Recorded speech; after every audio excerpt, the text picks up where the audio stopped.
Estimados colegas, bienvenidos a el último tema de avance de la materia de neurología. Recordemos que hemos llevado de los temas más frecuentes a los menos frecuentes y tenemos que catalogar muy bien el síndrome demencial. Es un área o un tema que se aborda tanto en la parte de neurología y en la parte de psiquiatría, ¿no? Vamos a ver las características más importantes. ¿Qué es un síndrome demencial? Es un síndrome que se caracteriza por la alteración sobre todo de las funciones superiores.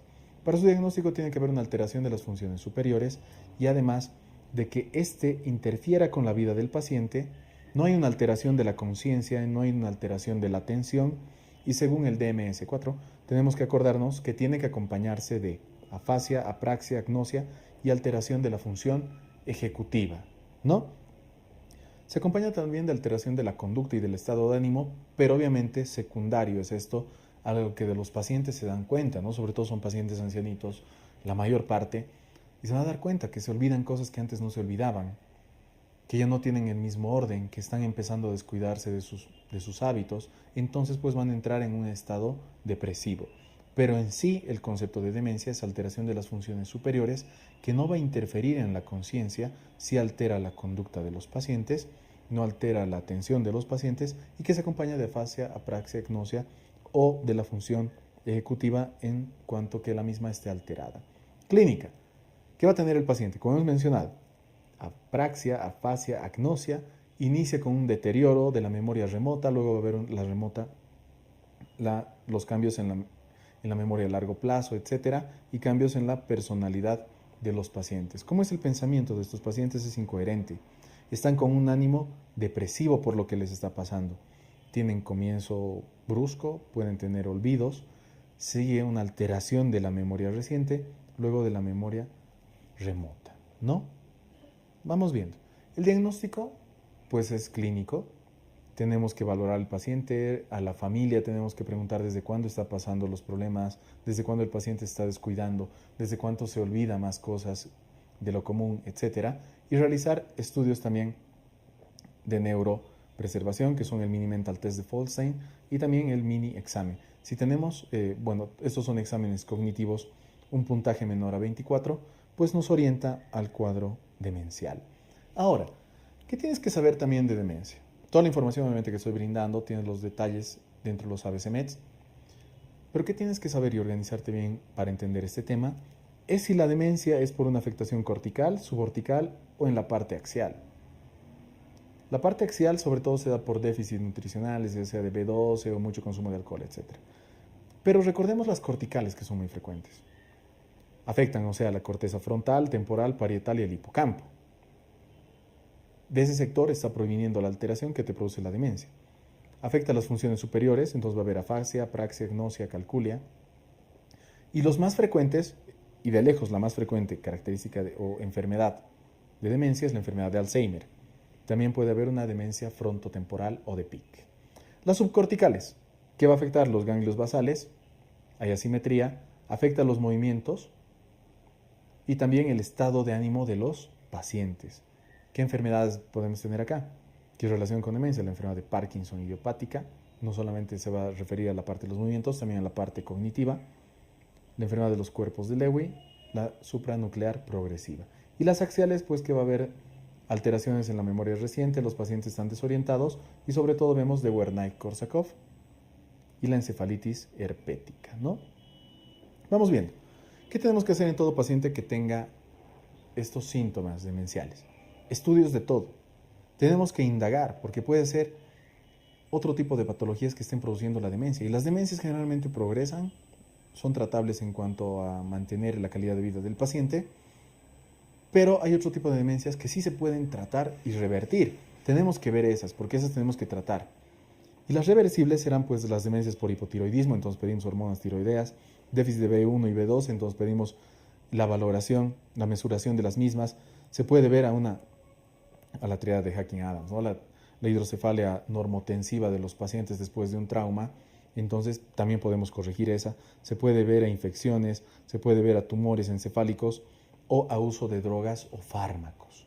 Y ahora, pues las irreversibles serán las que vamos a ver a continuación y las que se tienen que tratar sobre la calidad de vida del paciente. Pero estas Las irreversibles son las que tenemos que tratar de identificar porque estos pacientes, si tratamos el cuadro de base, pues los sacamos del cuadro demencial. La enfermedad de Alzheimer es de lejos la enfermedad demencial más frecuente. ¿Qué vamos a encontrar? Pues cuando estudiamos más a detalle hay placas seniles y los nudos neurofibrilares, pero eso que vamos a ver en el estudio anatomopatológico, ¿no? Células corticales que van a estar atrofiadas, ovillos neurofibrilares y placas seniles. ¿Qué tienen estos pacientes? Pues van a perder la corteza, o sea, van a perder esa sustancia neuronal, ese contexto neuronal. Entonces, ¿qué va a pasar? Se atrofia, ¿no? Cuando hacemos los estudios de imagen, como podemos ver, acá hay atrofia importante. Hay pérdida importante de la actividad de la acetilcolina.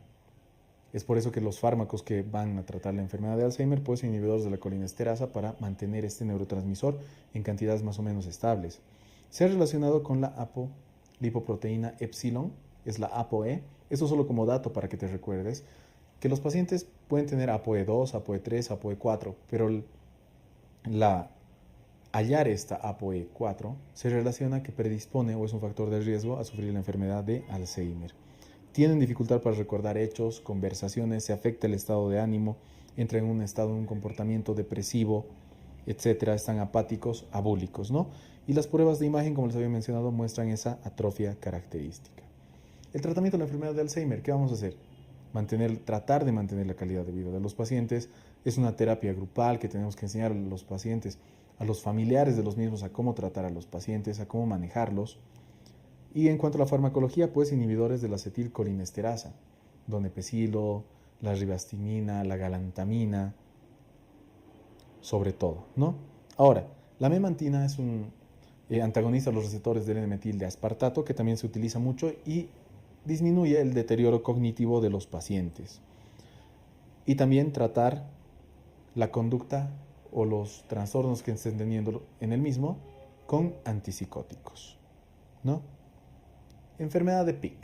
¿Qué es lo característico? Es otro tipo de demencia, pero que aquí más se altera el comportamiento y el lenguaje. Ya no es como la enfermedad de Alzheimer que se empiezan a olvidar muchas cosas, etc. Aquí sí se va a afectar lo que es el comportamiento y el lenguaje. Tienen un lenguaje suave, ¿no? Hay descuido personal. Y cuando hacemos el estudio más a profundo, cuando se quiere diagnosticar, por ejemplo, o post-mortem también cuando se realiza la anatomopatología, hay neuronas tumefactas en el lóbulo frontal y cuerpos o inclusiones de PIC que también se van a hallar, que son pues estas inclusiones citoplasmáticas en el lóbulo temporal, ¿ya? Demencia vascular. Hay dos, de Binswanger y la otra que es lo multiinfarto. ¿Por qué se caracterizan ambas? Porque pues el inicio es súbito, porque es de carácter vascular. Binswanger hay afectación difusa de la sustancia blanca y lo característico aquí es hallar una leucoariariosis. Ahora, ¿qué vamos a ver en encefalopatía multiinfarto? Su inicio es brusco, como les había mencionado, y hay signos de focalidad neurológica. Y muchas veces esos pacientes con este multiinfarto, demencia multiinfarto, debutan porque vienen y dicen todo el tiempo está triste, está depresivo, le instauran tratamientos antidepresivos y no responde el paciente. Entonces aquí tenemos que pensar que es un estado demencial de características multiinfarto. ¿Ya? Demencia de los cuerpos de Levy. Los cuerpos de Levy, esos pacientes que presentan demencia, presentan parkinsonismo y lo más llamativo es que presentan alucinaciones de características visuales. Están orientados, no van a estar, podríamos decir, con el nivel de conciencia alterado, pero sí presentan estas alucinaciones de características visuales. Tienen bastante sensibilidad a los neurolépticos. Por ejemplo, si se quiere dar tratamiento con neuroléptico a este tipo de pacientes, damos haloperidol, empeora bastante el cuadro de los mismos.